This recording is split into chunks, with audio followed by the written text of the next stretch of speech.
Alors pour cette recette, vous aurez besoin de préparer 1 litre de jus d'orange bien frais que vous aurez filtré avant de l'ajouter dans un grand faitout. Faites la même chose afin d'obtenir 1 litre de jus de pomme.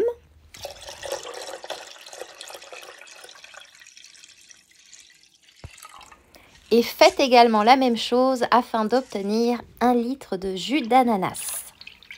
Ensuite, vous prenez un citron bio que vous coupez en deux. Vous pressez légèrement le jus dans votre faitout et vous y déposez les écorces. Bien évidemment, vous aurez retiré les pépins. Et je tiens à vous dire que vous pouvez faire ça avec seulement un seul type de jus de fruits. C'est à vous de choisir. Moi, j'aime bien avoir un miel de fruits bien parfumé.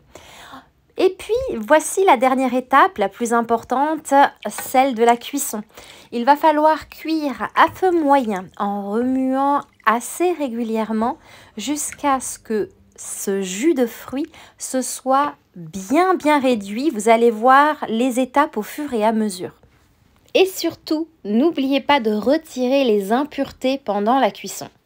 L'avantage de cette recette de miel fait maison, c'est qu'il s'agit d'un miel vegan, un miel sans sucre, tout simplement parce que les fruits sont naturellement sucrés. C'est une option super intéressante quand on est vegan. Bien évidemment, vous pouvez appeler ça, si vous le souhaitez, de la mélasse de fruits, parce que c'est quand même beaucoup plus consistant qu'un sirop, et ça se rapproche vraiment de la consistance du miel. Plus il y a de quantité en jus, plus la cuisson est longue. Donc par exemple, si vous faites cette recette avec seulement 1 litre de jus de pomme fait maison, eh bien le temps de cuisson sera d'environ 1 heure. Ça vous prendra environ 2 heures de cuisson. Et oui, c'est assez long, mais c'est tellement bon pour obtenir ce miel de fruits. N'oubliez pas de retirer les écorces de citron. Puis il ne vous reste plus qu'à laisser refroidir pour voir la magie opérer puisque votre miel va doucement s'épaissir. Alors attention, vous n'allez pas obtenir un miel hyper épais, mais quand même.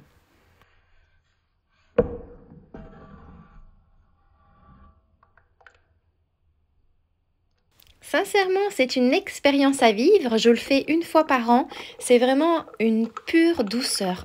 C'est sincèrement une expérience que je vous invite à vivre.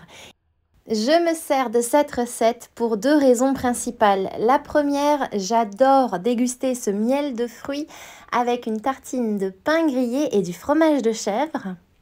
Et la deuxième raison, eh bien tout simplement pour remplacer le sucre dans n'importe quelle recette. Et voici à quoi ressemble la consistance après refroidissement. Elle est vraiment parfaite.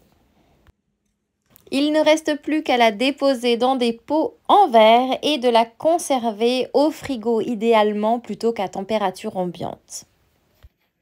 N'hésitez pas à essayer ce miel de fruits dans par exemple ma recette du yaourt aux flocons d'avoine. Vous allez voir là également que ça sera un grand succès. Et maintenant, il ne me reste plus qu'à vous souhaiter une délicieuse dégustation.